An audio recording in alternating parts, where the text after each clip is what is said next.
génération en génération. Seigneur, tu es pour nous un refuge avant que les montagnes soient nées et que tu aies créé la terre et le monde. D'éternité en éternité, tu es Dieu.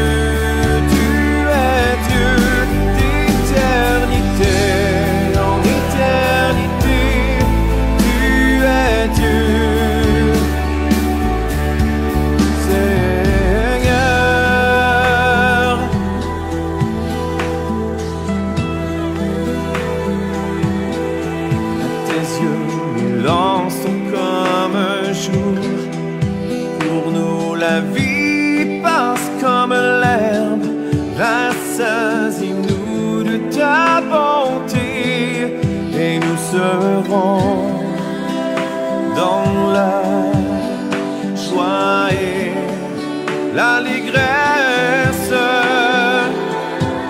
d'éternité en éternité.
La justice divine. La justice de Dieu est à l'œuvre.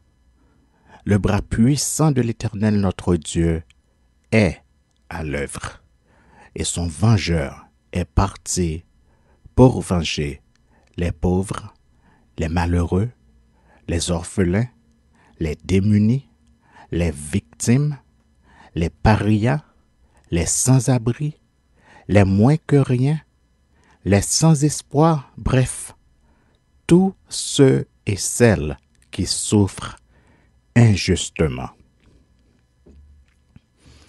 Comme le disait Jésus, ce qui arriva du temps de Noé arrivera de même à l'avènement du Fils de l'homme. Pendant qu'ils disent « tout va bien », une ruine soudaine s'abattra sur eux comme un gigantesque tsunami qui emporte tout sur son passage. Le message que vous allez entendre n'est pas une prophétie, mais un simple constat basé sur des données tangibles et vérifiables. Et pour commencer, prions Dieu. Éternel mon Dieu, tu as dit dans ta parole que l'heure vient et elle est déjà venue où les vrais adorateurs t'adoreront en esprit et en vérité. Tu nous as prévenu également que nous sommes dans les temps de la fin, et tu recommandes à ceux et celles qui sont saints de se sanctifier encore davantage parce que de leur côté, les méchants deviendront encore plus méchants. Tu nous as également parlé de toutes les manières possibles de nous préparer aux malheurs qui vont s'abattre sur le monde. Dans ta grâce, Seigneur, tu t'es adressé directement à nous, tes serviteurs, en nous disant clairement et directement: priez pour que votre fuite n'arrive pas en hiver ni un jour de sabbat, car alors la détresse sera si grande qu'il n'y en a point eu de pareil depuis le commencement du monde jusqu'à présent et qu'il n'y en aura jamais. Et si ces jours n'étaient abrégés, personne ne serait sauvé. Mais à cause des élus, ces jours seront abrégés. Si quelqu'un vous dit alors le Christ est ici ou il est là, ne le croyez pas, car il s'élèvera de faux Christ et de faux prophètes. Ils feront de grands prodiges et des miracles au point de séduire, s'il était possible, même les élus. Voici, je vous l'ai annoncé d'avance. Seigneur, tout comme Jésus était agonisant dans le jardin de Gethsémani, nos cœurs sont émus à la pensée de ce qui nous attend. Toutefois, nos yeux restent fixés sur toi, Seigneur. Que ta volonté soit faite. Nous savons que tu es le Dieu juste, qui ne fait exception de personne et qui ne se laisse pas corrompre par des cadeaux. Ton jugement, ô Dieu, est conforme à la justice, et tes sentences sont sans appel. Garde nos cœurs et nos pensées par-dessus tout, et nourris-nous de ta bonne parole qui a le pouvoir de nous sanctifier, de nous purifier et de nous donner la vie. Que ta parole nous régénère, qu'elle apporte la santé à nos os et qu'elle soit pour nous la lumière qui dirige nos pas. Sois béni pour ce que tu es, Seigneur, et que nos vies glorifient ton nom par nos actions. Nous te prions, ô Dieu, au nom du Père, du Fils et du Saint-Esprit. Amen. Dans le livre d'Esther, nous trouvons l'histoire de Haman qui voulait exterminer le peuple juif parce que Mardochée refusait de s'agenouiller devant lui. Nous lisons son histoire dans Esther les chapitres 5, 6 et 7 qui dit, et je cite: Le 3e jour, Esther mit ses vêtements royaux et se présenta dans la cour intérieure de la maison du roi, devant la maison du roi. Le roi était assis sur son trône royal dans la maison royale, en face de l'entrée de la maison. Lorsque le roi vit la reine Esther debout dans la cour, elle trouva grâce à ses yeux et le roi rendit à Esther le sceptre d'or qu'il tenait à la main. Esther s'approcha et toucha le bout du sceptre. Le roi lui dit: Qu'as-tu, reine Esther, et que demandes-tu? Quand ce serait la moitié du royaume, elle te serait donnée. Esther répondit: Si le roi le trouve bon, que le roi vienne aujourd'hui avec Haman au festin que je lui ai préparé. Et le roi dit: Allez tout de suite chercher Haman, comme le désire Esther. Le roi se rendit avec Haman au festin qu'avait préparé Esther. Et pendant qu'on buvait le vin, le roi dit à Esther: Quelle est ta demande? Elle te sera accordée. Que désires-tu? Quand ce serait la moitié du royaume, tu l'obtiendras. Esther répondit: Voici ce que je demande et ce que je désire. Si j'ai trouvé grâce aux yeux du roi, et s'il plaît au roi d'accorder ma demande et de satisfaire mon désir, que le roi vienne avec Haman au festin que je leur préparerai, et demain je donnerai réponse au roi selon son ordre. Aman sortit ce jour-là, joyeux et le cœur content. Mais lorsqu'il vit à la porte du roi Mardochée, qui ne se levait ni ne se remuait devant lui, il fut rempli de colère contre Mardochée. Il sut néanmoins se contenir et il alla chez lui. Puis, il envoya chercher ses amis et Zeresh, sa femme. Aman leur parla de la magnificence de ses richesses, du nombre de ses fils, de tout ce qu'il avait fait, de tout ce qu'avait fait le roi pour l'élever en dignité, et du rang qu'il lui avait donné au-dessus des chefs et des serviteurs du roi. Et il ajouta, « Je suis même le seul que la reine Esther ait admis avec le roi au festin qu'elle a fait, et je suis encore invité pour demain chez elle avec le roi. Mais tout cela n'est d'aucun prix pour moi aussi longtemps que je verrai Mardochée le Juif assis à la porte du roi. » Zérek, sa femme et tous ses amis lui dirent, « Qu'on prépare un bois haut de 50 coudées et demain matin, demande au roi qu'on y pende Mardochée. Puis tu iras joyeux au festin avec le roi. » Cet avis plut à Aman et il fit préparer le bois. Cette nuit-là, le roi ne put dormir. Et il se fit apporter le livre des annales, les chroniques. On les lut devant le roi, et l'on trouva écrit ce que Mardochée avait révélé au sujet de Bigthan et de Térec, les deux eunuques du roi, gardes du seuil, qui avaient voulu porter la main sur le roi Assuérus. Le roi dit, « Quelle marque de distinction et d'honneur Mardochée a-t-il reçu pour cela? » « Il n'a rien reçu, » répondirent ceux qui servaient le roi. Alors le roi dit, « Qui est dans la cour ?» Aman était venu dans la cour extérieure de la maison du roi pour demander au roi de faire pendre Mardochée au bois qu'il avait préparé pour lui. Les serviteurs du roi lui répondirent, « C'est Aman qui se tient dans la cour. » Et le roi dit qu'il entre. Aman entra et le roi lui dit, « Que faut-il faire pour un homme que le roi veut honorer? » Aman se dit en lui-même, « Quel autre que moi le roi voudrait-il honorer? » Et Aman répondit au roi, « Pour un homme que le roi veut honorer, il faut prendre le vêtement royal dont le roi se couvre et le cheval que le roi monte et sur la tête duquel se pose une couronne royale.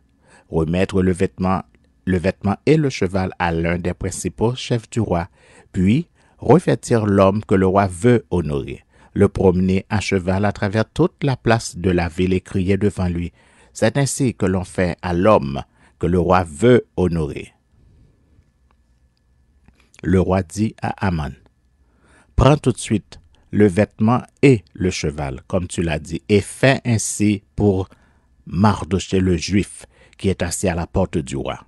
Ne néglige rien de tout ce que tu as mentionné. » Et Aman prit le vêtement et le cheval. Il revêtit Mardochée et le promena à cheval à travers la place de la ville, et il cria devant lui, « C'est ainsi que l'on fait à l'homme que le roi veut honorer. » Mardochée retourna à la porte du roi, et Aman se rendit en hâte chez lui, désolé et la tête voilée. Aman raconta à Zérek, sa femme, et à tous ses amis tout ce qui lui était arrivé.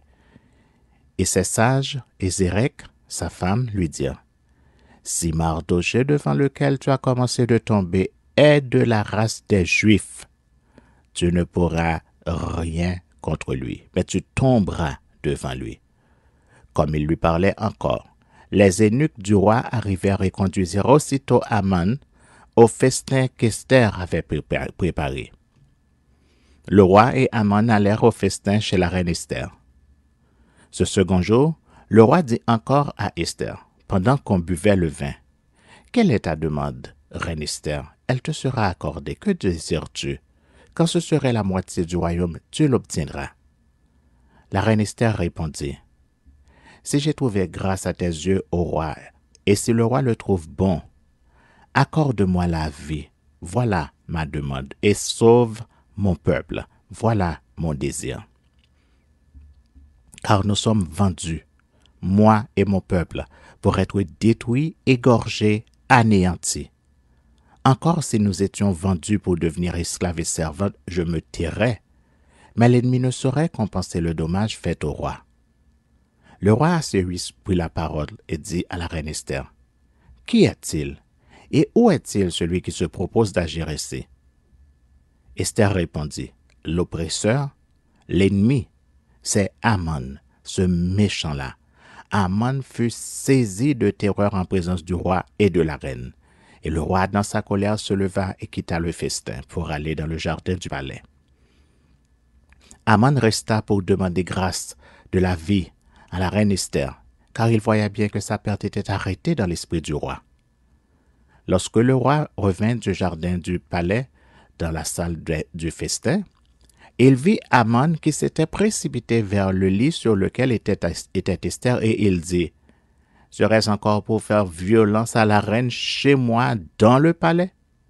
Dès que cette parole fut sortie de la bouche du roi, on voit là le visage d'Haman.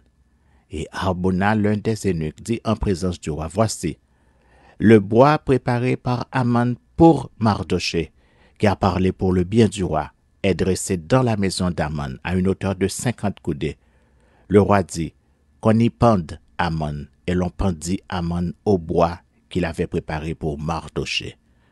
Et la colère du roi s'apaisa. Haman a creusé sa propre tombe pour s'être attaqué à Mardochée. Dans Ésaïe, le chapitre 33, verset 1er, nous lisons, « Malheur à toi qui ravage et qui n'a pas été ravagé, qui pille et qu'on n'a pas encore pillé. Quand tu auras fini de ravager, tu seras ravagé. Quand tu auras achevé de piller, on te pillera. » Selon Osée, le chapitre 8, au verset 7, nous lisons, « Puisqu'ils ont semé du vent, ils moissonneront la tempête. Ils n'auront pas un épi de blé. Ce qui poussera ne donnera point de farine, et s'il y en avait, des étrangers la dévoreraient. » Dans Amos, le chapitre 3, au verset 3 à 6, nous lisons, « Deux hommes marchent-ils ensemble sans en être convenus? Le lion rugit-il dans la forêt sans avoir une proie? Le lionceau pousse-t-il des cris du fond de Satania sans avoir fait une capture? L'oiseau tombe-t-il dans le filet qui est à terre sans qu'il y ait un piège? Le filet s'élève-t-il de terre sans qu'il y ait rien de pris? Sonne-t-on de la trompette dans une ville sans que le peuple soit dans l'épouvante? Arrive-t-il un malheur dans une ville sans que l'Éternel en soit l'auteur?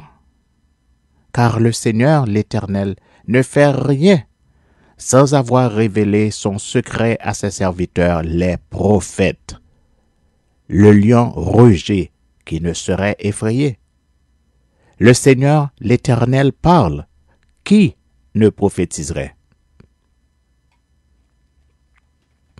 Dans le psaume 34 au verset 7, nous lisons, et je cite, « Quand un malheureux crie, l'Éternel entend, et il le sauve de toutes ses détresses. » Dans le psaume 12 au verset 6, nous lisons, « Parce que les malheureux sont opprimés, et que les pauvres gémissent.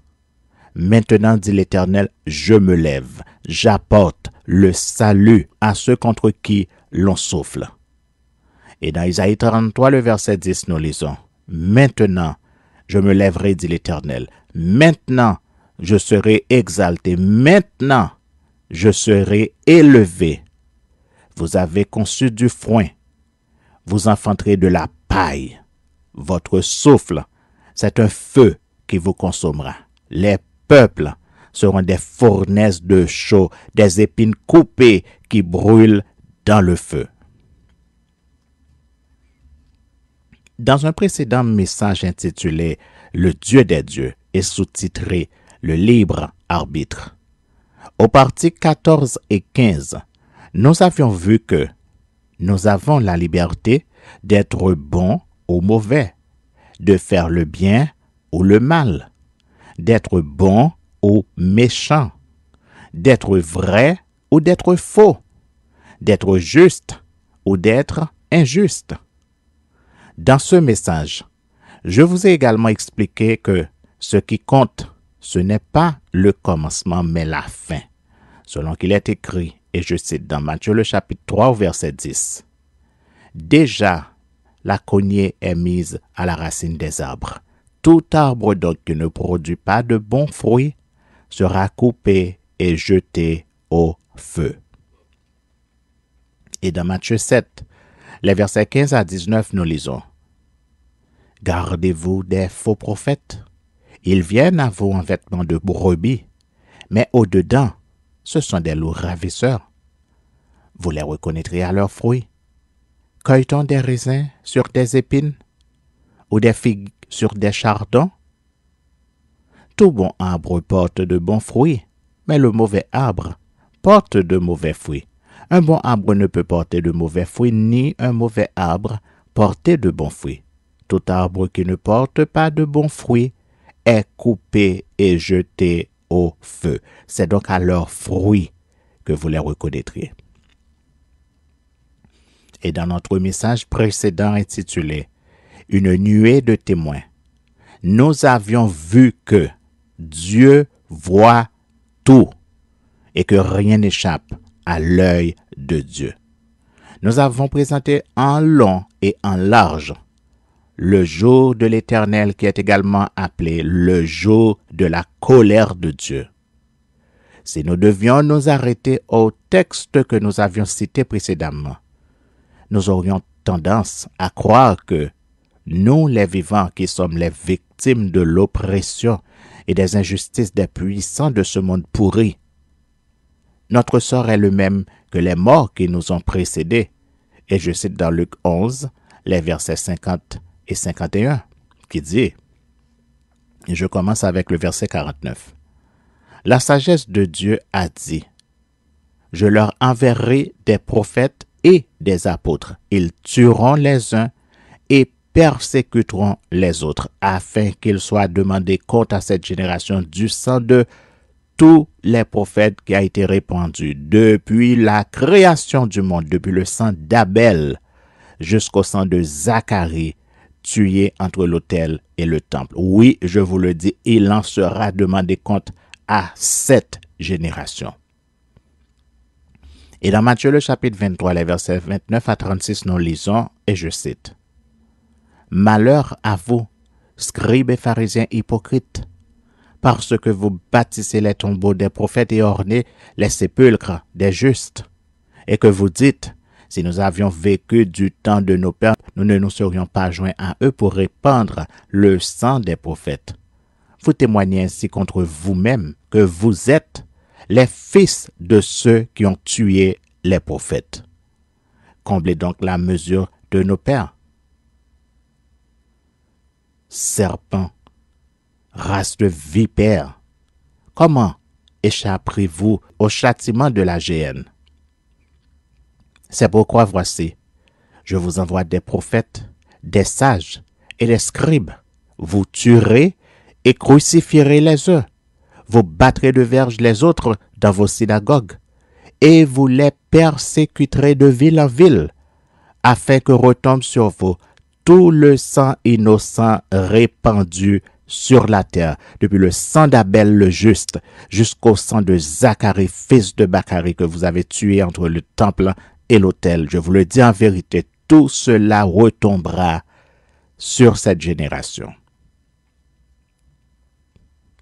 Si nous devions nous arrêter à ces deux textes, notre seul espoir serait que la mort nous emporte le plus rapidement possible afin de nous libérer de cette souffrance insupportable qui nous oppresse pendant que d'autres sont aux anges. Même si nous conservons jalousement l'espoir que notre juge est le seul Dieu juste qui ne fait exception de personne. Et je cite dans Romains le chapitre 2, les versets 9 à 16 qui dit « Tribulation et angoisse sur toute âme d'homme qui fait le mal, sur le juif premièrement, puis sur le grec. Gloire, honneur et paix pour quiconque fait le bien, pour le juif premièrement, puis pour le grec, car devant Dieu, il n'y a point d'acception de personne. Tous ceux qui ont péché sans la loi périront aussi sans la loi, et tous ceux qui ont péché avec la loi seront jugés par la loi. Ce ne sont pas, en effet, ceux qui écoutent la loi qui sont justes devant Dieu, mais ce sont ceux qui la mettent en pratique qui seront justifiés. Quand les païens qui n'ont point la loi font naturellement ce qui est prescrit par la loi, ils sont, eux qui n'ont point la loi, une loi pour eux-mêmes. Ils montrent que l'œuvre de la loi est écrite dans leur cœur, leur conscience en rendant témoignage et leurs pensées s'accusant ou se défendant tour à tour. C'est ce qui paraîtra au jour où, selon mon évangile, Dieu jugera par Jésus-Christ les actions secrètes des hommes. Dans Colossiens le chapitre 3, verset 25, nous lisons « Celui qui agit injustement recevra selon son injustice, et il n'y a point d'acception de personne. » Dans Actes, le chapitre 10, au verset 34 et 35, nous lisons « Alors, Pierre, ouvrant la bouche, dit, « En vérité, je reconnais que Dieu ne fait point exception de personne, mais qu'en toute nation, celui qui le craint et qui pratique la justice lui est agréable. » Texte que nous lisons dans Actes, le chapitre 10, les versets 34 et 35. Dans 1 Pierre, le chapitre 1er, au verset 17, nous lisons « Si vous invoquez comme Père celui qui juge selon l'œuvre de chacun, sans exception de personne, conduisez-vous avec crainte pendant le temps de votre pèlerinage. » Dans Éphésiens, le chapitre 6, les versets 5 à 9, nous lisons « Serviteurs, obéissez à vos maîtres selon la chair, avec crainte et tremblement, dans la simplicité de votre cœur, comme à Christ, non pas seulement sous leurs yeux comme pour plaire aux hommes, mais comme des serviteurs de Christ, qui font de bon cœur la volonté de Dieu.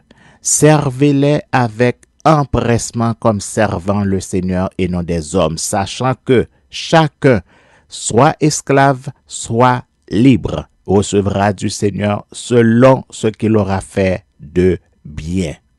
Et vous, maîtres, agissez de même à leur égard et abstenez-vous de menaces, sachant que leur maître et le vôtre est dans les cieux et que devant lui, il n'y a point d'acception de personne. Dans Galates, le chapitre 2, au verset 6, nous lisons « Quelle a été à cet égard l'attitude des dirigeants les plus influents? En fait, ce qu'ils étaient alors m'importe peu, car Dieu ne fait pas de favoritisme. Eh bien, ces gens très influents ne m'ont pas imposé d'autres directives. » Le texte nous dit que Dieu ne fait pas de favoritisme. Dans le Deutéronome 10, les versets 17 et 18, nous lisons et je cite « L'Éternel, votre Dieu, est le Dieu des dieux, le Seigneur des seigneurs, le Dieu grand, fort et terrible, qui ne fait point exception des personnes et qui ne reçoit point de présent, qui fait droit à l'orphelin et à la veuve, qui aime l'étranger et lui donne de la nourriture et des vêtements. »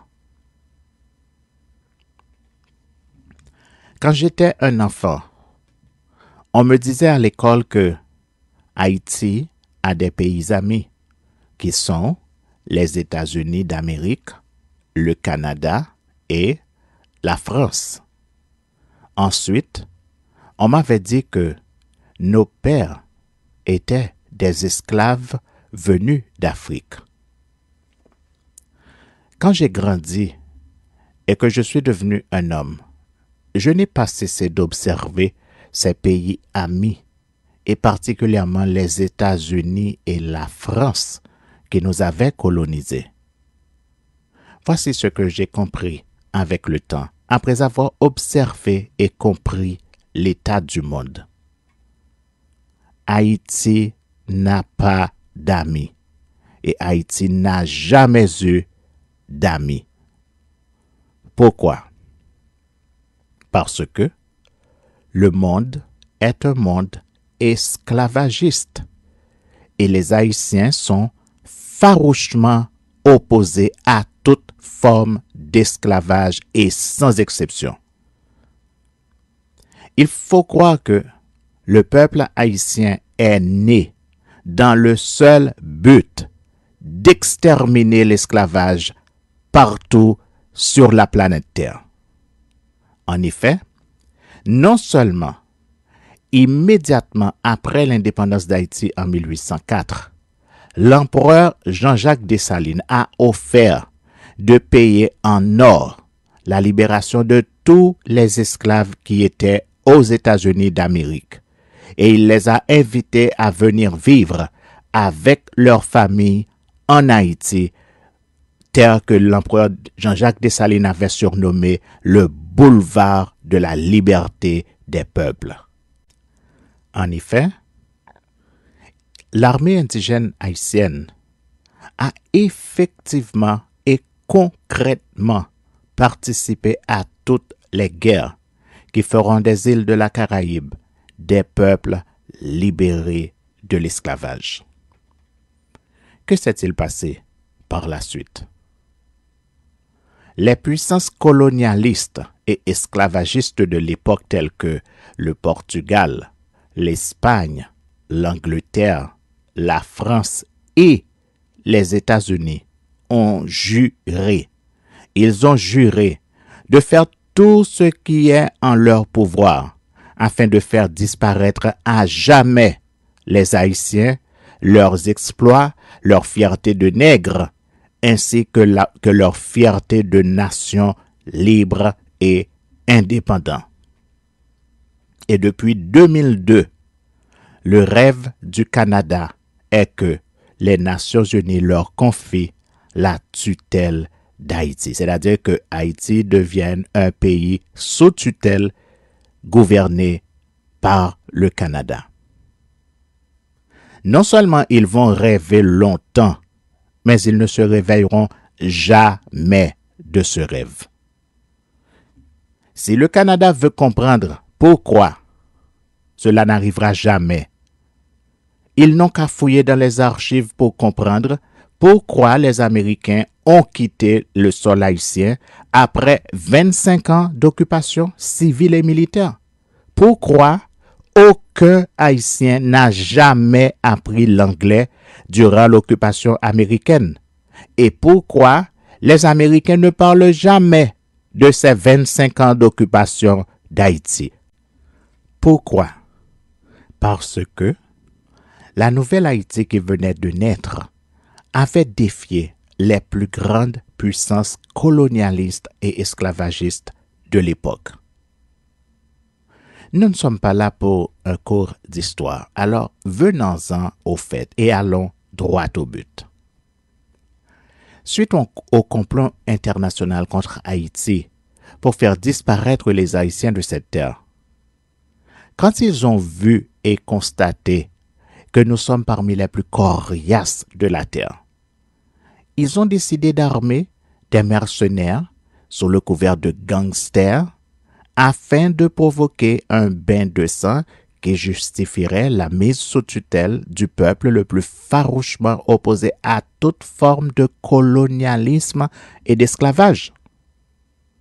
En effet, la politique américaine a toujours été d'armer des mercenaires pour renverser des gouvernements élus démocratiquement, avant de provoquer une guerre civile qui justifiera une intervention militaire en dehors de toute norme conventionnelle nationale et internationale. C'est-à-dire, ils violent ouvertement le droit national et international pour atteindre leurs objectifs.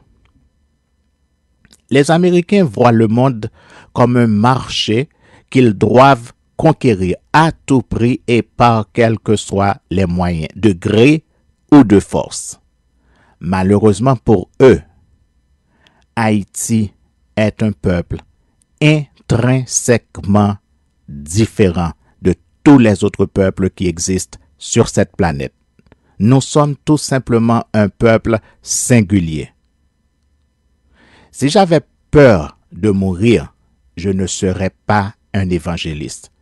Et si j'étais un flatteur, je ne serais pas non plus un évangéliste.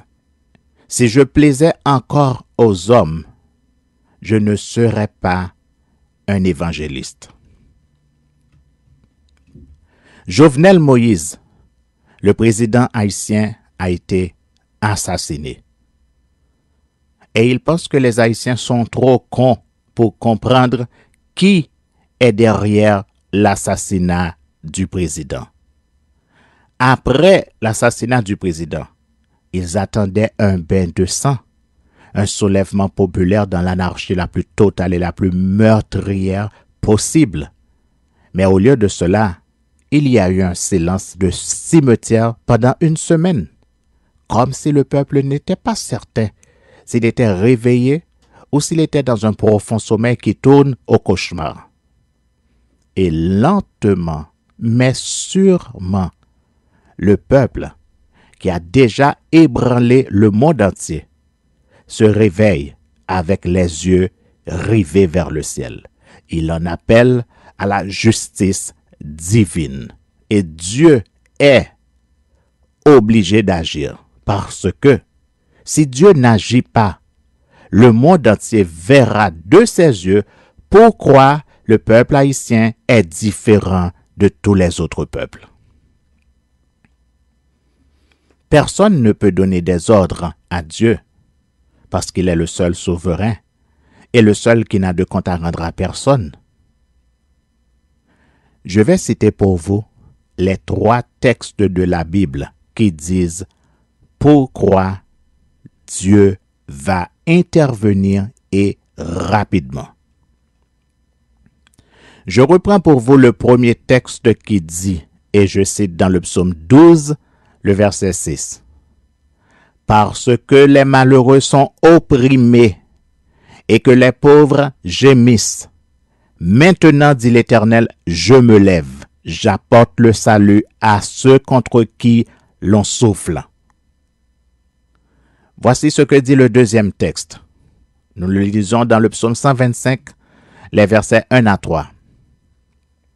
« Ceux qui se confient en l'Éternel sont comme la montagne de Sion. Elle ne chancelle point, elle est affermie pour toujours.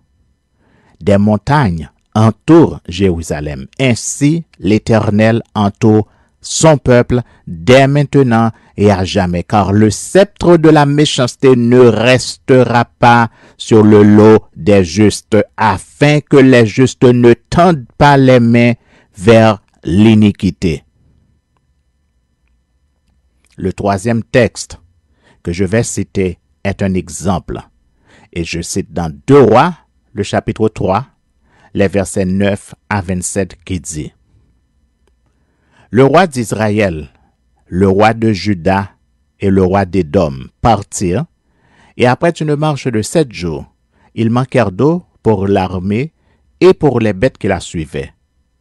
Alors le roi d'Israël dit: « Hélas, l'Éternel a appelé ces 3 rois pour les livrer entre les mains de Moab. » Mais Josaphat dit: « N'y a-t-il ici aucun prophète de l'Éternel par qui nous puissions consulter l'Éternel? » L'un des serviteurs du roi d'Israël répondit: « Il y a ici Élisée, fils de Shaphat, qui versait l'eau sur les mains d'Élie. » Et Josaphat dit: « La parole de l'Éternel est avec lui. » Le roi d'Israël, Josaphat, et le roi d'Édom descendirent auprès de lui.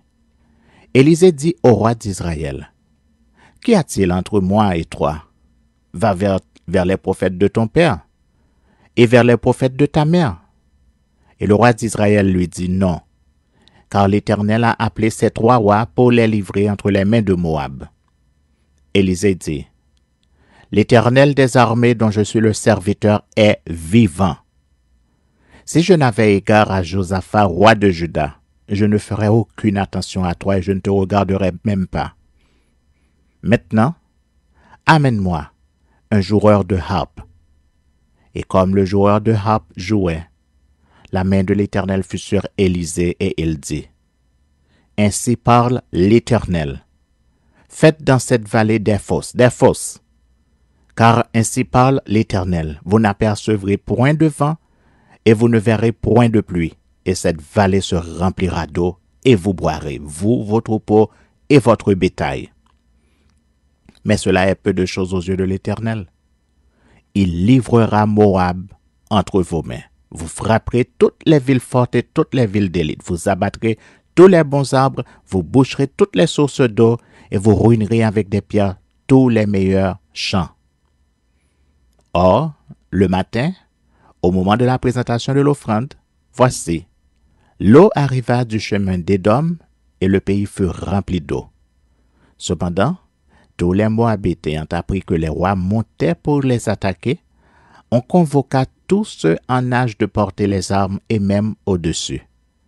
Et ils se tinrent sur la frontière. Ils se levèrent de bon matin, et quand le soleil brilla sur les eaux, les Moabites virent en face d'eux les eaux rouges comme du sang. Ils dirent, « C'est du sang. » Les rois ont tiré l'épée entre eux, et ils se sont frappés les uns les autres.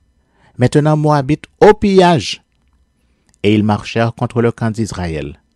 Mais Israël se leva et frappa Moab, qui prit la fuite devant eux.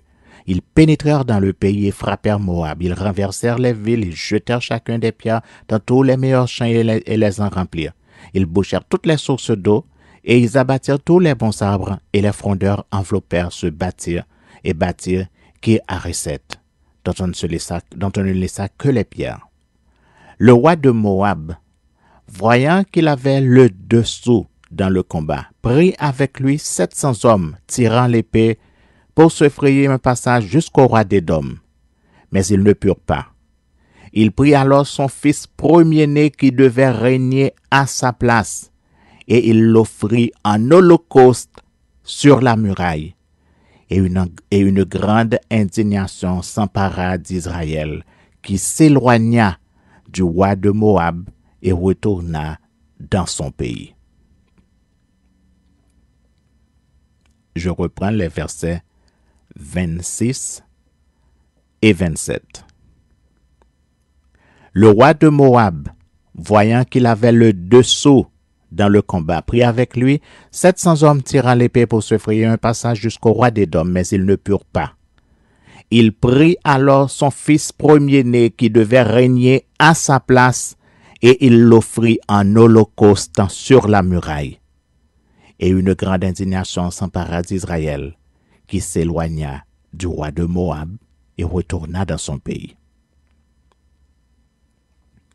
Vivre libre ou mourir, c'est la devise nationale des Haïtiens. Des gangsters armés par des puissances colonialistes et esclavagistes gardent le peuple haïtien en otage. Ils appellent au secours et crient à l'aide, et personne ne leur vient en aide. Les images de la police montée des États-Unis ont choqué le monde entier avec la chasse aux immigrants haïtiens qui fuient le viol et le kidnapping chez eux. Ils sont chassés comme du bétail par les Rangers américains. Les images de kidnapping défraient la chronique de tous les médias et personne ne lève le petit doigt pour venir en aide au peuple haïtien. Pourquoi? Parce qu'ils sont noirs? Parce qu'ils se sont battus pour l'abolition de l'esclavage? Une chose est certaine. Quand un malheureux crie, l'Éternel entend et il le sauve de toutes ses détresses, selon le psaume 34, le verset 7. Il y a trop de malheureux qui crient en Haïti et Dieu n'est pas sourd. S'il existe un peuple qui croit en Dieu sur cette terre, il s'appelle Haïti. Dieu a entendu les cris des malheureux haïtiens et le Dieu vengeur arrive. Il ne fait exception de personne. La justice est son nom. S'il y a une leçon de morale que j'ai compris il y a très longtemps, c'est celle-ci. On récolte ce qu'on a semé. Vous avez tout fait pour éliminer le peuple haïtien et vous l'avez poussé au suicide. Mais vous avez oublié le plus important. Nous avons la foi en Dieu et nous croyons en Jésus-Christ, le Fils de Dieu, qui est notre arme la plus puissante qui existe sur cette terre. Aux puissances colonialistes et esclavagistes qui existent dans ce monde, je vous le dis carrément, vous avez provoqué la colère de Dieu qui est sans remède. Il est temps pour vous de récolter ce que vous avez semé. Ceux qui croient en Dieu ne sont pas des fous. Ce sont plutôt des gens intelligents qui ont choisi pour abri le Dieu de la création, le grand Dieu fort et terrible, le Dieu des dieux, et le seul qui agit sans que personne n'ose lui dire « Que fais-tu » Et si Dieu est pour nous, qui sera contre nous? Vous vous demandez sans doute, qu'en est-il des Africains, nos ancêtres? Pourquoi ils ne nous viennent pas en aide? Est-ce que les Haïtiens sont des bâtards abandonnés par leurs parents africains? Non. Les Haïtiens ne sont pas des bâtards. Les Africains n'interviennent pas parce que leur colonisation reste et demeure politique et diplomatique. Ce sont des pays dépendants qui reçoivent des ordres qu'ils doivent exécuter. On les appelle des dominions. Haïti n'est pas et Haïti ne sera jamais un dominion. Cependant, après l'occupation américaine d'Haïti, il y a toujours eu au pouvoir un chef d'État marionnette qui obéit aux ordres de Washington, c'est-à-dire de la Maison-Blanche. Par exemple, lorsque le prêtre catholique Jean-Bertrand Aristide fut élu président, il avait l'aval du peuple haïtien qui l'avait élu, mais il s'est corrompu et il est devenu le valet de la Maison-Blanche comme ses prédécesseurs. Parce que c'est à cette seule condition que tu resteras au pouvoir, sans que tu ne sois victime d'un coup d'État ou d'un assassinat comme Jovenel Moïse, le dernier président haïtien. Dans le cas des Africains, c'est encore pire. Contrairement à ce que beaucoup continuent de penser, les esclaves africains qui furent ramenés en Haïti ont été vendus par leurs frères africains, exactement comme du bétail. C'est ce que l'on appelait la traite négrière. Aujourd'hui encore, on vend des esclaves dans plusieurs pays africains comme la Libye. Nous connaissons tous l'histoire de Joseph, le 11e fils d'Israël, qui fut vendu comme esclave par ses frères et qui par la suite deviendra le gouverneur de toute l'Égypte. En effet, dans Genèse le chapitre 50, les versets 14 à 21, nous lisons: Joseph, après avoir enterré son père, retourna en Égypte avec ses frères et tous ceux qui étaient montés avec lui pour enterrer son père. Quand les frères de Joseph virent que leur père était mort, ils dirent: Si Joseph nous prenait en haine et nous rendait tout le mal que nous lui avons fait. Et ils firent dire à Joseph: ton père a donné cet ordre avant de mourir. Vous parlerez ainsi à Joseph. Oh, pardonne le crime de tes frères et leurs péchés, car ils t'ont fait du mal. Pardonne maintenant le péché des serviteurs du Dieu de ton père. Joseph pleura en entendant ces paroles. Ses frères vinrent eux-mêmes se prosterner devant lui et ils dirent, « Nous sommes tes serviteurs. » Joseph leur dit, « Soyez sans crainte, car suis-je à la place de Dieu? Vous aviez médité de me faire du mal. Dieu l'a changé en bien pour accomplir ce qui arrive aujourd'hui, pour sauver la vie à un peuple nombreux. Soyez donc sans crainte. Je vous entretiendrai, vous et vos enfants. » Et il les consola en parlant à leur cœur. Ces Africains ne pouvaient pas deviner que les esclaves à destination de l'île d'Haïti, alors appelée Saint-Domingue durant la période coloniale, que ces esclaves avaient un rendez-vous avec le destin, celui d'abolir l'esclavage dans le monde. Si nos ancêtres étaient restés en Afrique, beaucoup de peuples seraient encore dans l'esclavage, avec des chaînes aux pieds et des chaînes au cou en 2022. Parce que plusieurs parmi eux étaient nés esclaves et ils avaient accepté leur condition d'esclaves. Toutefois, pour avoir vendu leurs propres frères comme esclaves, la honte et l'opprobre qui les enveloppe comme un manteau les empêche de voir en nous, les Haïtiens, des frères issus de leur sang. Mais ce n'est pas tout. De la même manière que les Américains, les Canadiens et les Français ont fermé les yeux et les oreilles pour ne pas entendre les appels à l'aide de nos compatriotes haïtiens qui sont victimes de viols et de kidnapping, ainsi que les victimes de toutes les formes de violation des droits et libertés par des gangsters armés qui sont en vérité des mercenaires. Il en est de même des Africains qui avaient vendu nos ancêtres comme esclaves. Ils savent que s'ils nous viennent en aide, ce sera eux les prochaines victimes d'une opposition lourdement armée dont la seule mission sera de provoquer une instabilité politique permanente avec un gouvernement provisoire qui aura la mission d'organiser indéfiniment des élections à n'en plus finir. Pendant que des contrats de plusieurs millions de dollars sont signés avec des étrangers qui n'ont aucune forme d'intérêt dans le pays, si ce n'est de provoquer la fuite de capitaux qui entraînera inévitablement l'inflation. Alors tout le monde se tait. Personne n'intervient. Et on fait la sourde oreille. Mais l'Éternel est vivant.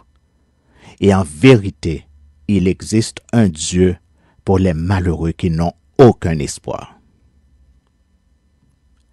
Dans le psaume 76, les versets 2 à 10, nous lisons, et je cite, « Dieu est connu en Juda. Son nom est grand en Israël. Sa tente est à Salem et sa demeure à Sion. C'est là qu'il a brisé les flèches, le bouclier, l'épée et les armes de guerre. Tu es plus majestueux, plus puissant que les montagnes des ravisseurs. Ils ont été dépouillés, ces héros pleins de courage. Ils se sont endormis de leur dernier sommeil. Ils n'ont pas su se défendre, tous ces vaillants hommes. À ta menace, Dieu de Jacob, ils se sont endormis, cavaliers et chevaux. Tu es redoutable, ô toi. Qui peut te résister quand ta colère éclate? Du haut des cieux, tu as proclamé ta sentence, la sentence. La terre effrayée s'est tenue tranquille lorsque Dieu s'est levé pour faire justice, pour sauver tous les malheureux de la terre. Les Américains croient qu'ils ont des alliés, mais c'est faux. Ils sont entourés de chacals, de hyènes et de vautours qui sont tous des charognards qui attendent impatiemment la chute de l'Empire américain pour dévorer son cadavre. Voilà ce que sont les alliés des Américains. On se souvient de ce qui est écrit du roi de Tyr, qui ravageait toute la terre. Et je cite dans Isaïe 14, le verset 16. Et je commence avec le verset 1er qui dit « Car l'Éternel aura pitié de Jacob, il choisira encore Israël, et il les rétablira dans leur pays. Les étrangers se joindront à eux, et ils s'uniront à la maison de Jacob. Les peuples les prendront et les ramèneront à leur demeure. Et la maison d'Israël les possédera dans le pays de l'Éternel comme serviteurs et comme servantes. Ils retiendront captifs ceux qui les avaient fait captifs, et ils domineront sur leurs oppresseurs. Et quand l'Éternel t'aura donné du repos, après tes fatigues et tes agitations, et après la dure servitude qui te fut imposée, alors tu prononceras ce chant sur le roi de Babylone et tu diras, « Et quoi? Le tyran n'est plus? L'oppression a cessé? L'Éternel a brisé le bâton des méchants, la verge des dominateurs, celui qui dans sa fureur frappait les peuples par des coups sans relâche, celui qui dans sa colère subjuguait les nations, est poursuivi sans ménagement. Toute la terre jouit du repos et de la paix.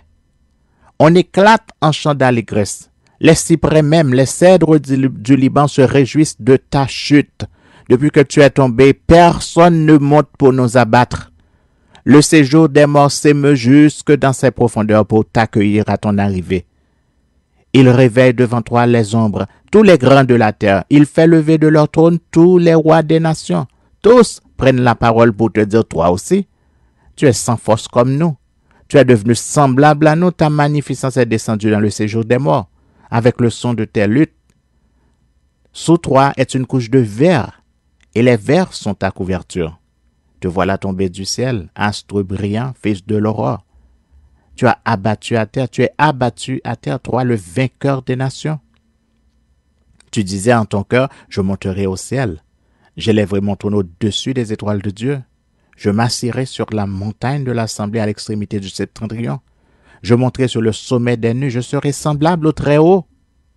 Mais tu as été précipité dans le séjour des morts, dans les profondeurs de la fosse. Ceux qui te voient fixent sur toi leur regard, ils te considèrent attentivement. Est-ce là cet homme qui faisait trembler la terre, qui ébranlait les royaumes, qui réduisait le monde en désert, qui ravageait les villes et ne relâchait point ses prisonniers?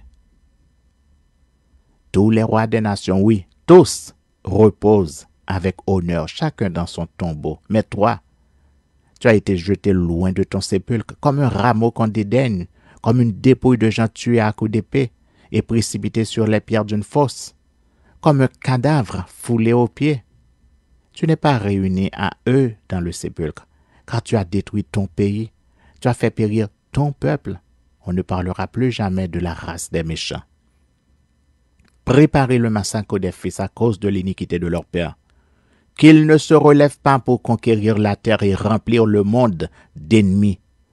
Je me lèverai contre eux, dit l'Éternel des armées. J'anéantirai le nom et la trace de Babylone, ses descendants et sa postérité, dit l'Éternel. J'en ferai le gîte du hérisson et un marécage, et je la balayerai avec le balai de la destruction, dit l'Éternel des armées. Bref, tu as choisi d'être un tyran, tu finiras comme un tyran. Tu prenais plaisir à briser des nations. À ton tour, tu seras brisé par un plus fort que toi. Tu es le maître du complot et de la traîtrise. Mais ceux qui se disent tes alliés sont les premiers à comploter contre toi, car ils savent que ton règne est terminé. Ton armée trop nombreuse est également la plus fragile de toutes les armées. Elle est fragile comme l'argile, parce qu'elle est constituée d'immigrants et de mercenaires qui n'ont aucune notion de patriotisme. Veux-tu savoir pourquoi tu n'auras aucun secours?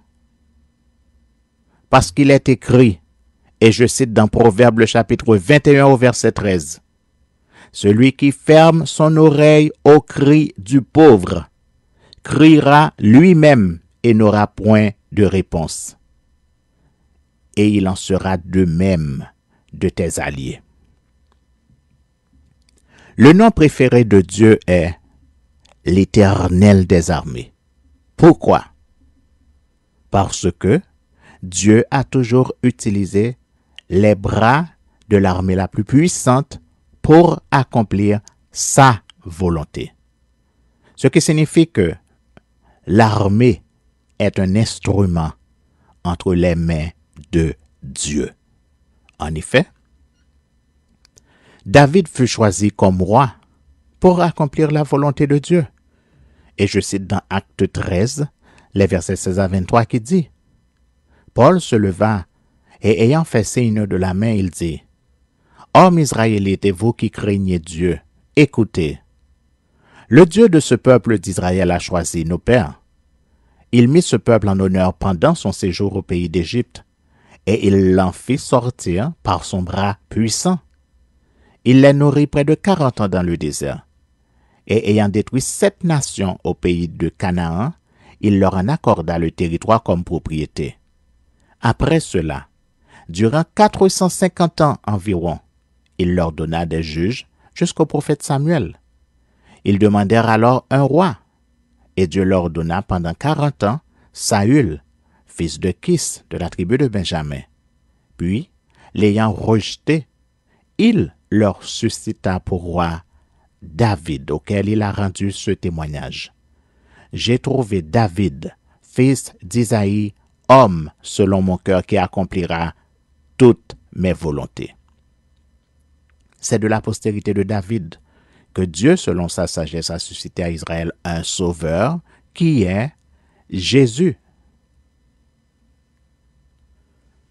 Le roi Nebuchadnezzar était un instrument entre les mains de Dieu, selon Jérémie 21, les versets 4 à 7, qui dit, et je cite, « Ainsi parle l'Éternel, le Dieu d'Israël. Voici, je vais détourner les armes de guerre qui sont dans vos mains et avec lesquelles vous combattez en dehors des murailles, le roi de Babylone et les Chaldéens qui vous assiègent. Et je les rassemblerai au milieu de cette ville. Puis, je combattrai contre vous, la main étendue et le bras fort, avec colère, avec fureur, avec une grande irritation. Je frapperai les habitants de cette ville, les hommes et les bêtes. Ils mourront d'une peste affreuse.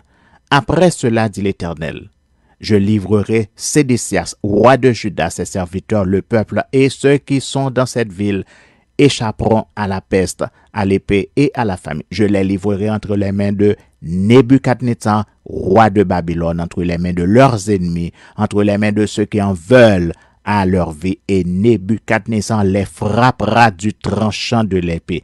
Il ne les épargnera pas, il n'aura point de pitié, point de compassion. Le roi Nebuchadnezzar, ainsi qu'Artaxerxès, qui furent tous les deux surnommés rois des rois, selon Ézéchiel 26, le verset 7, Daniel le chapitre 2, le verset 37, et Esdras le chapitre 7 au verset 12. Ces rois, ainsi que d'autres qui les ont succédés, n'étaient que des instruments entre les mains de Dieu. Selon Esdras le chapitre 5, les versets 1 à 17 et le chapitre 6, les versets 1 à 15, qui dit, et je cite, « Nous sommes les serviteurs du Dieu des cieux et de la terre, et nous rebâtissons la maison qui avait été construite il y a bien des années.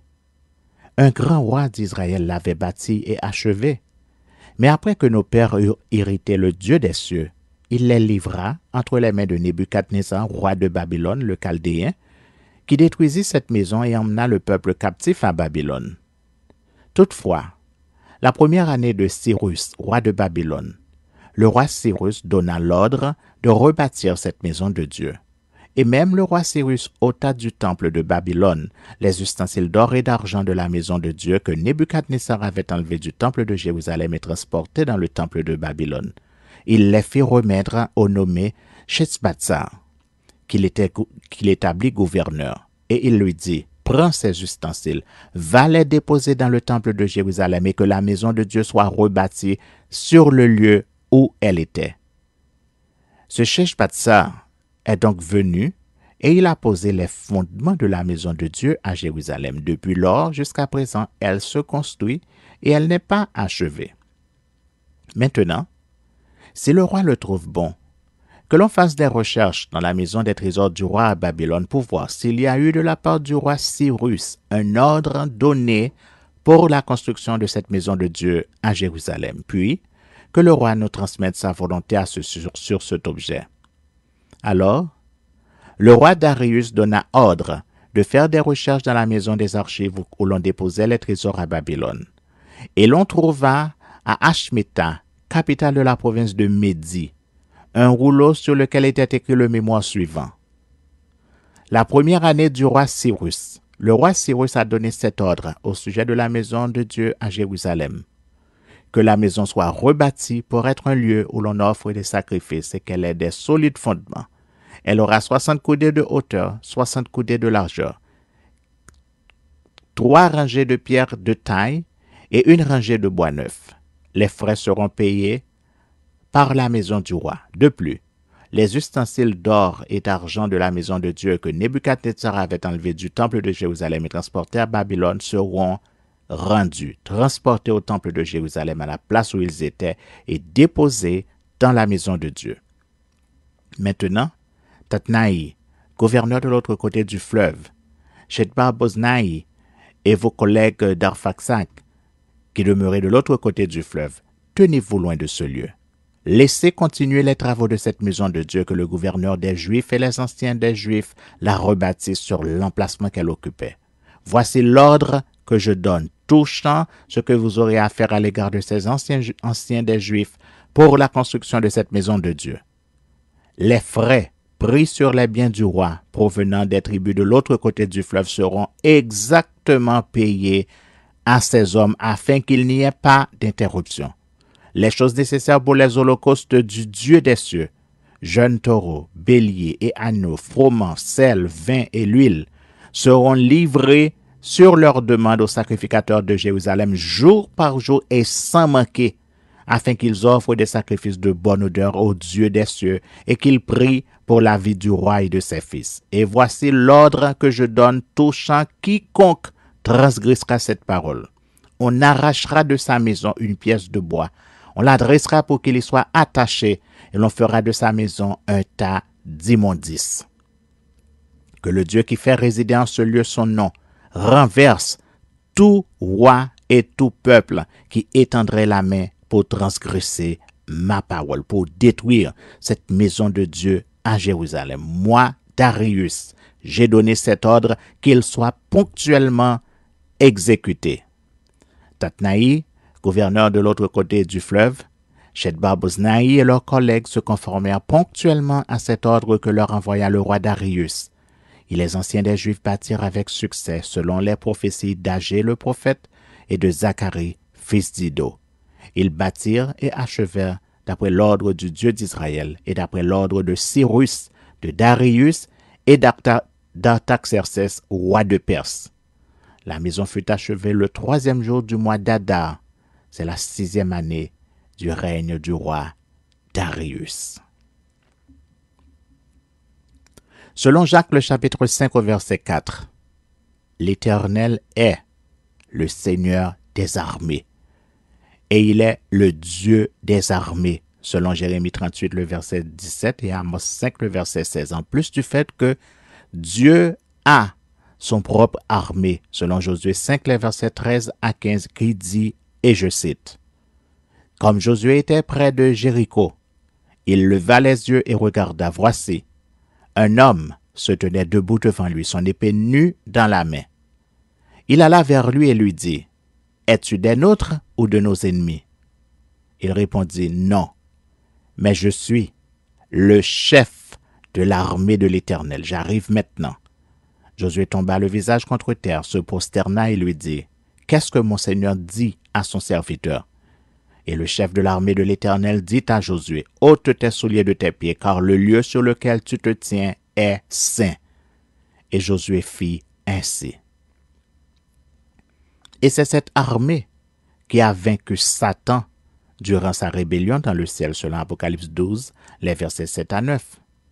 Et nous avons un bon exemple qui est cité dans 2 Rois, le chapitre 6, les versets 15 à 17, qui dit: Le serviteur de l'homme de Dieu se leva de bon matin et sortit, et voici, une troupe entourait la ville avec des chevaux et des chars. Et le serviteur dit à l'homme de Dieu: Ah, mon Seigneur, comment ferons-nous? Il répondit: Ne crains point, car ceux qui sont avec nous sont en plus grand nombre que ceux qui sont avec eux. Élisa pria et dit: Éternel, ouvre ses yeux pour qu'il voie. Et l'Éternel ouvrit les yeux du serviteur, qui vit la montagne pleine de chevaux et de chars de feu autour d'Élysée. Lorsque Dieu veut punir une nation, il utilise ces 4 fléaux qui sont l'épée, la famine, la peste et les bêtes féroces. Selon Ézéchiel 5, le verset 12, 17, le verset Ézéchiel 5, les versets 12 et 17, le chapitre 6, les versets 11 et 12, le chapitre 7, le verset 15, le chapitre 12, le verset 16, le chapitre 14, le verset 21, Jérémie 14, le verset 12, 18, le verset 21, 21, le verset 7 et le verset 9, 24, le verset 10, 27, le verset 8 et 13, Jérémie 27, les versets 8 et 13, 29, Jérémie 29, les versets 17 et 18, 34, le verset 17, 38, le verset 2, 42, le verset 17 et le verset 22, 32, le verset 24 et Jérémie 44, le verset 13. Également 1 Chronique 22, le verset 12 et 2 Chroniques, le chapitre 20, le verset 9. La peste signifie la maladie qui se propage rapidement comme une épidémie. Et je cite dans Ézéchiel, le chapitre 14, au verset 21, qui dit: Oui, Ézéchiel 14, le verset 21, oui, ainsi parle le Seigneur l'Éternel. J'envoie contre Jérusalem mes 4 châtiments terribles: l'épée, la famine, les bêtes féroces et la peste, pour en exterminer les hommes et les bêtes. Dieu n'est pas le genre qui parle pour parler. Et voici un bon exemple d'application de ce que nous venons de lire. Et je cite dans 1 Chronique, le chapitre 21, qui dit, nous lirons tout le chapitre: Satan se leva contre Israël, et il excita David à faire le dénombrement d'Israël. Et David dit à Joab et au chef du peuple: Allez, faites le dénombrement d'Israël depuis Beersheba jusqu'à Dan et rapportez-le-moi, afin que je sache à combien il s'élève. Joab répondit: Que l'Éternel rende son peuple 100 fois plus nombreux, ô mon roi, mon Seigneur. Ne sont-ils pas tous serviteurs de mon Seigneur? Mais pourquoi mon Seigneur demande-t-il cela? Pourquoi faire ainsi pécher Israël? Le roi persista dans l'ordre qu'il donnait à Joab, et Joab partit et parcourut tout Israël, puis il revint à Jérusalem. Joab remit à David le rôle du dénombrement du peuple. Il y avait dans tout Israël 1100 000 hommes tirant l'épée, et en Juda 470 000 hommes tirant l'épée. Il ne fit point parmi eux le dénombrement de Lévi et de Benjamin, car l'ordre du roi lui paraissait une abomination. Cet ordre déplut à Dieu qui frappa Israël. Et David dit à Dieu: J'ai commis un grand péché en faisant cela. Maintenant, daigne pardonner l'iniquité de ton serviteur, car j'ai complètement agi en insensé. L'Éternel adressa ainsi la parole à Gad, le voyant de David. Va dire à David: Ainsi parle l'Éternel, je te propose 3 fléaux, choisis-en un, et je t'en frapperai. Gad alla vers David et lui dit: Ainsi parle l'Éternel, accepte 3 années de famine, ou 3 mois pendant lesquels tu seras détruit par tes adversaires et atteint par l'épée de tes ennemis, ou 3 jours pendant lesquels l'épée de l'Éternel et la peste seront dans le pays. Et l'ange de l'Éternel portera la destruction dans tout le territoire d'Israël. Vois maintenant ce que je dois répondre à celui qui m'envoie. David répondit à Gad, « Je suis dans une grande angoisse. Oh, que je tombe entre les mains de l'Éternel, car ses compassions sont immenses, mais que je ne tombe pas entre les mains des hommes. » L'Éternel envoya la peste en Israël, et il tomba 70 000 hommes d'Israël. Dieu envoya un ange à Jérusalem pour la détruire. Et comme il la détruisait, l'Éternel regarda et se repentit de ce mal. Il dit à l'ange qui détruisait, « Assez, retire maintenant ta main. » L'ange de l'Éternel se tenait près de l'aire d'Ornan, le Jébusien. David leva les yeux et vit l'ange de l'Éternel se tenant entre la terre et le ciel, et ayant à la main son épée nue, tournée contre Jérusalem. Alors David et les anciens, couverts de sacs, tombèrent sur leur visage. Et David dit à Dieu, « N'est-ce pas moi qui ai ordonné le dénombrement du peuple? C'est moi qui ai péché et qui ai fait le mal. Mais ces brebis, qu'ont-elles fait? Éternel mon Dieu, que ta main soit donc sur moi et sur la maison de mon père, et qu'elle ne fasse point une plaie parmi ton peuple. » L'ange de l'Éternel dit à Gad de parler à David afin qu'il montât pour élever un autel à l'Éternel dans l'aire d'Ornan, le Jébusien. David monta selon la parole que Gad avait prononcée au nom de l'Éternel. Ornan se retourna et vit l'ange, et ses 4 fils se cachèrent avec lui. Il foulait alors le froment. Lorsque David arriva auprès d'Ornan, Ornan regarda et il aperçut David. Puis il sortit de l'air et se prosterna devant David, le visage contre terre.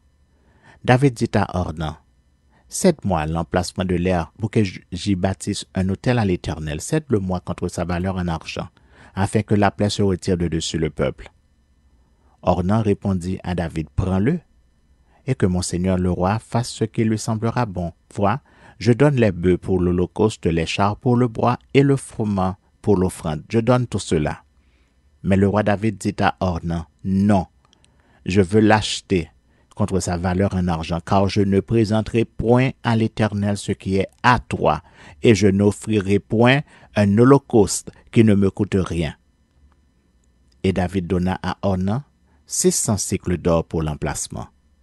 David bâtit là un autel à l'Éternel, et il offrit des holocaustes et des sacrifices d'action de grâce. Il invoqua l'Éternel, et l'Éternel lui répondit par le feu qui descendit du ciel sur l'autel de l'holocauste. Alors l'Éternel parla à l'ange qui remit son épée dans le fourreau. À cette époque-là, David, voyant que l'Éternel l'avait exaucé dans l'aire d'Ornan, le Jébusien, y offrait des sacrifices. Mais le tabernacle de l'Éternel construit par Moïse au désert et l'autel des holocaustes était alors sur le haut lieu de Gabaon. David ne pouvait pas aller devant cet autel pour chercher Dieu, parce que l'épée de l'ange de l'Éternel lui avait causé de l'épouvante.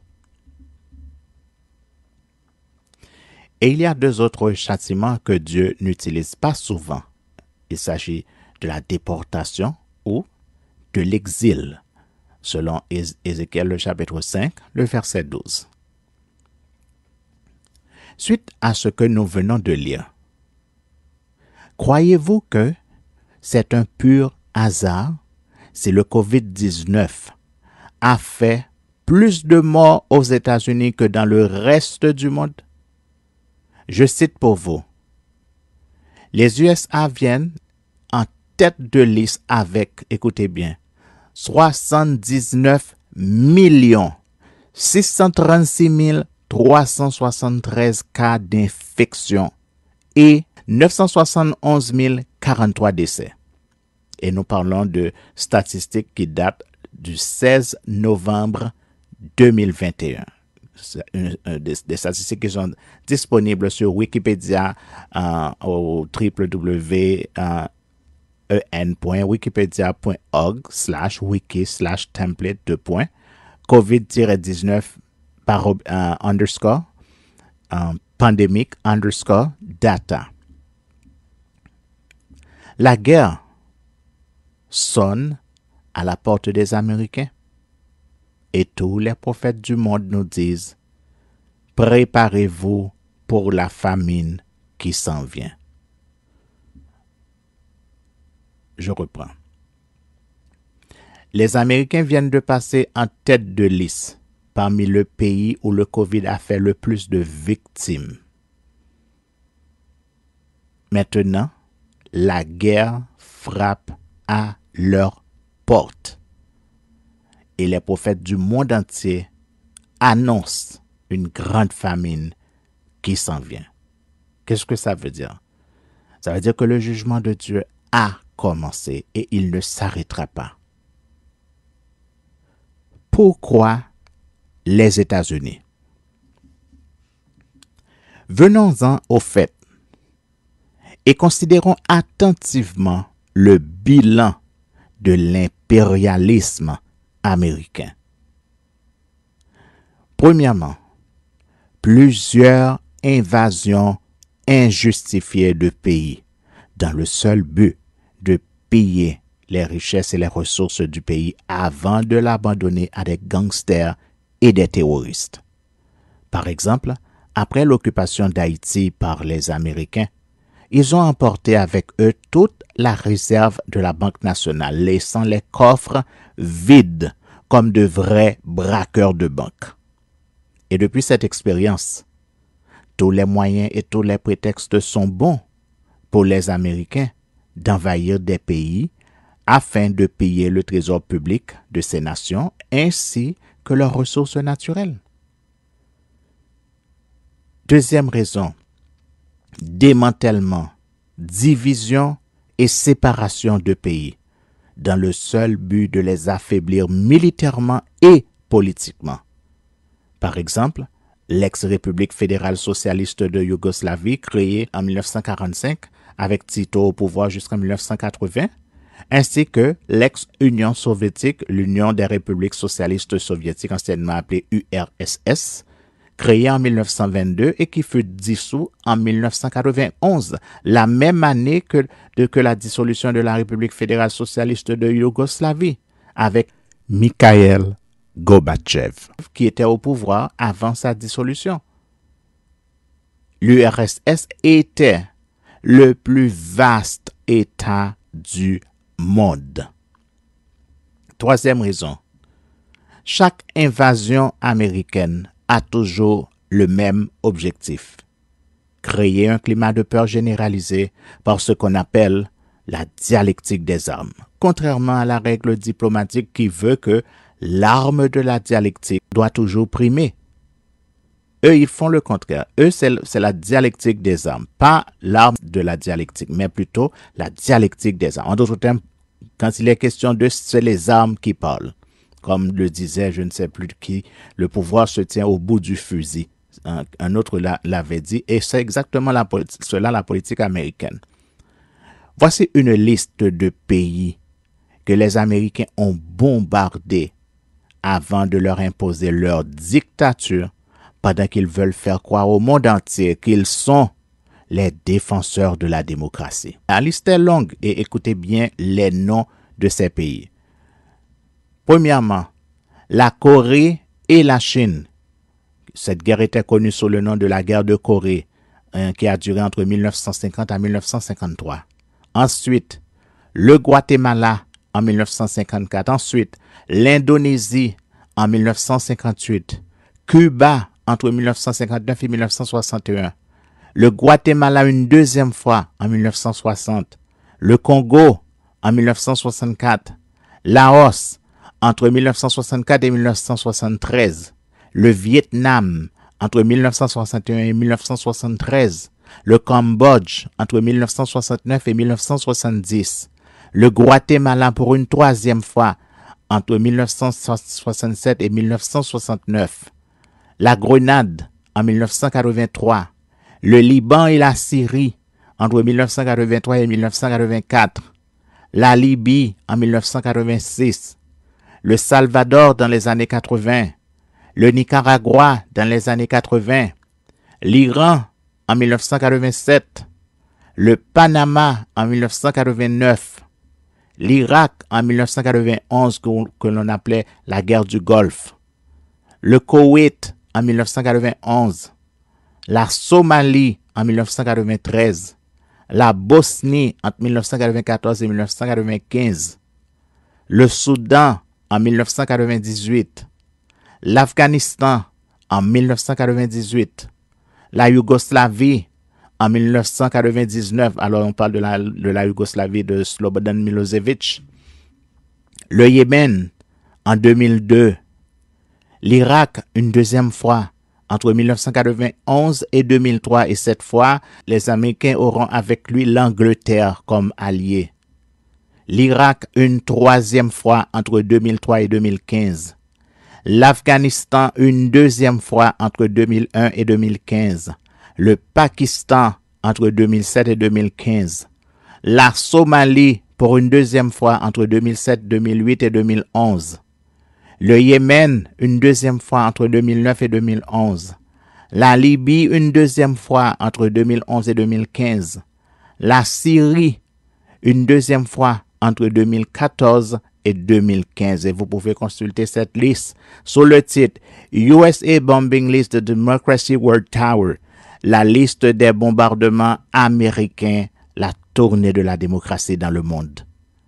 Texte que vous pouvez aller trouver sur le web au www.global-politique.eu qui est l'Union européenne, /OP-USA-bombing-list-word-to/.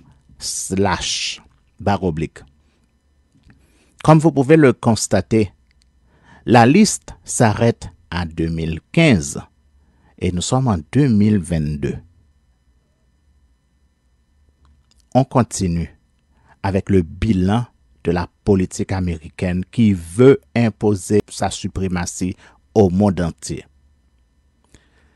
Chaque invasion implique le renversement du gouvernement en place et son remplacement immédiat par un conseil de gouvernement qui obéit aux ordres de la Maison-Blanche et qui doit organiser des élections. Bien entendu, il s'agira toujours d'élections qui sont faux, des élections truquées, comme on dit.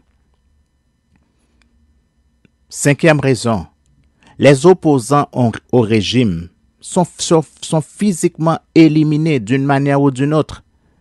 Et par des manœuvres de diversion généralisées, il n'y aura jamais d'enquête sur le décès de ses opposants, comme c'est le cas du président Jovenel Moïse, qui ne voulait plus être le domestique de la Maison-Blanche.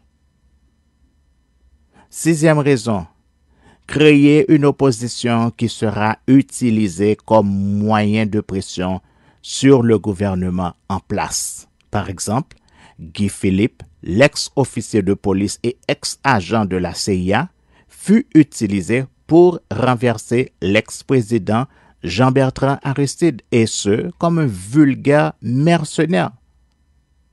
Septième raison pour laquelle les Américains veulent toujours envahir les pays.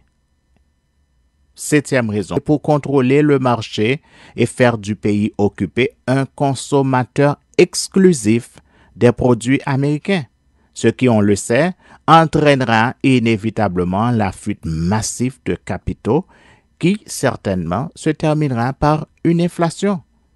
Et qu'est-ce qui se passe quand un pays est en inflation? Cela engendre une dette permanente.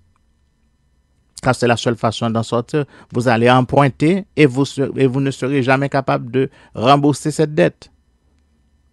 Huitième raison, ils viennent envahir ces pays pour implanter une force armée d'occupation et cette armée va obéir aux ordres de la Maison-Blanche. C'est-à-dire même le président ne peut donner des ordres au général en chef parce qu'ils reçoivent leurs ordres de Washington.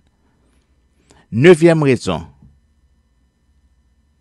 les Américains se sont auto-déclarés la police du monde et ils veulent que le monde accepte leur Homeland Security Act, qui est la loi sur la protection du territoire américain, ils invoquent une loi locale américaine pour violer ouvertement et sans aucune retenue le droit international.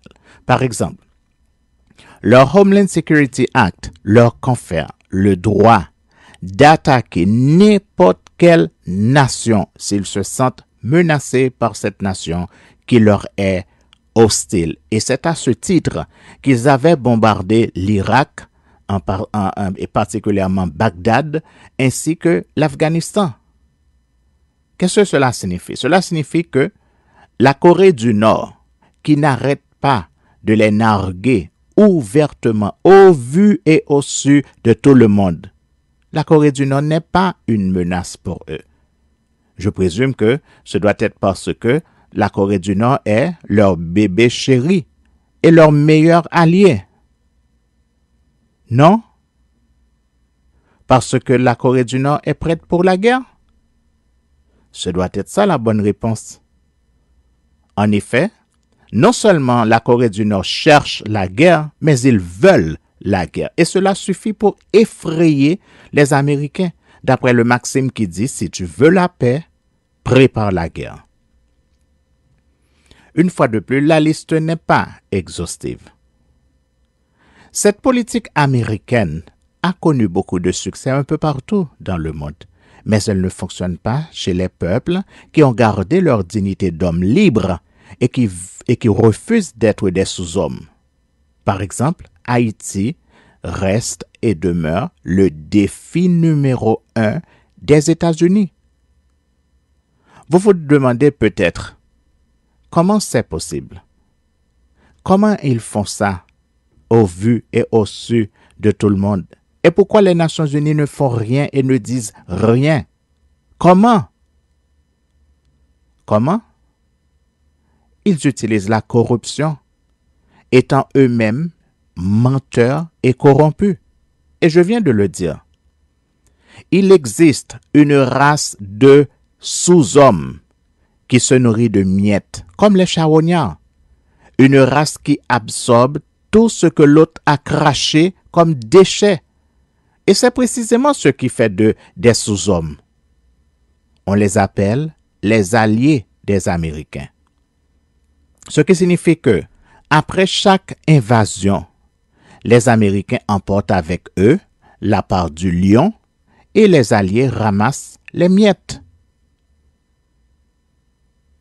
Et vous croyez que le monde devrait continuer ainsi? Parce que cela convient parfaitement aux Américains, à ses alliés et à ses valets que sont les locaux, c'est-à-dire les faux élus du gouvernement mis en place par les Américains? Non, c'est tout simplement impossible, parce qu'il est écrit « Lorsque le malheureux crie, l'Éternel l'entend. » Les malheureux haïtiens ont crié de toute la force de leurs poumons. Les États-Unis, le Canada et la France les ont ignorés. Les Nations Unies les ont ignorés. Toute la communauté internationale les a ignorés. Mais l'Éternel est vivant. Le Dieu d'Israël, qui est le Dieu des dieux, a entendu le cri d'angoisse des Haïtiens. Et la Russie est venue en aide aux Haïtiens. Le seul et unique pays sur toute la planète Terre qui vient de prouver aux autres que Dieu existe et qu'il est vivant. Vous aimez le mensonge et les menteurs? Restez avec eux puisque vous êtes comme eux. Mais sachez que le tsunami qui est parti d'Haïti fait des vagues énormes et gigantesques. Et le bateau qui s'appelle les États-Unis d'Amérique va couler. Les rats ont déjà abandonné le navire. Dans la troisième partie de notre message intitulé « Le Dieu des dieux », je vous disais que ce qui se passe en Haïti va provoquer de gigantesques tsunamis qui auront des répercussions sur le reste du monde. Eh bien, sachez-le, Le bras vengeur de l'Éternel notre Dieu est à l'œuvre et la justice divine sera terrible. Comment échapper aux terribles catastrophes qui vont frapper le monde entier? Je vous invite à écouter la première et la deuxième partie de notre message intitulé « L'homme spirituel et sauver son âme ».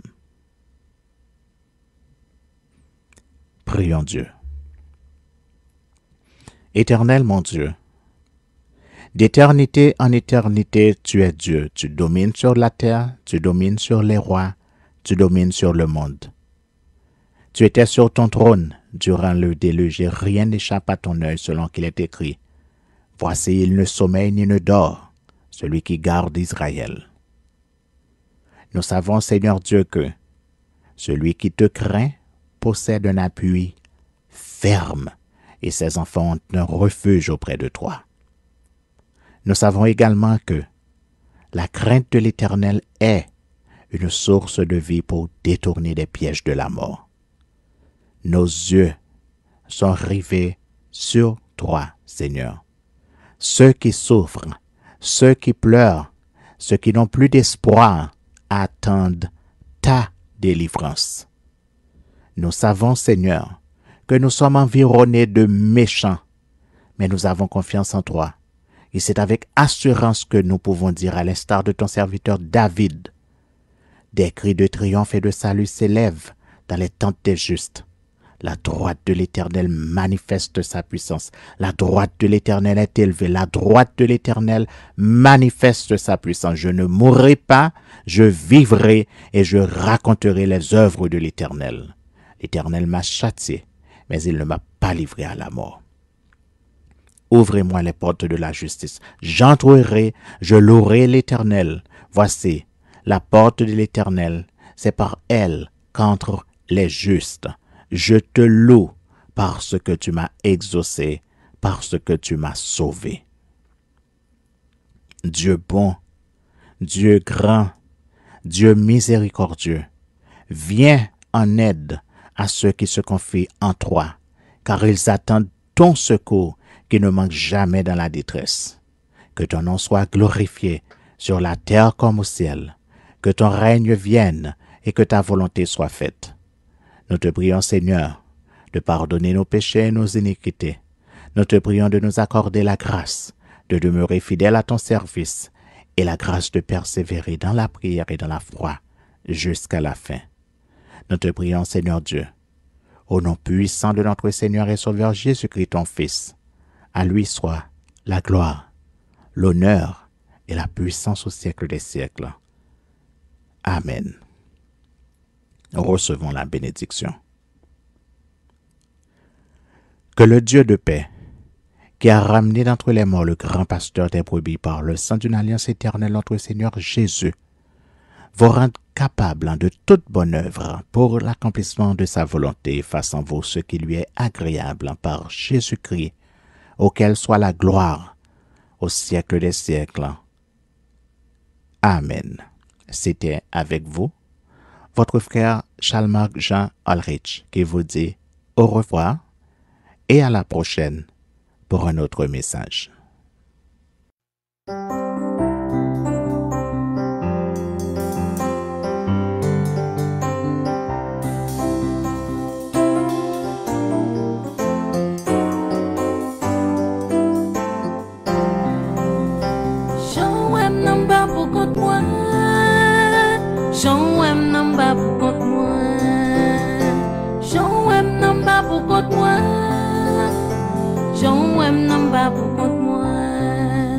Même si m'da chiffonné, au nom de Jésus m'pa chiré. Joël n'a pas pour moi. Joël n'a pas pour moi. Joël n'a pas pour moi. Joël n'a pas pour moi. Même si m'da chiffonné, au nom de Jésus m'pa chiré. Joël n'a pas pour moi.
l'aime passer.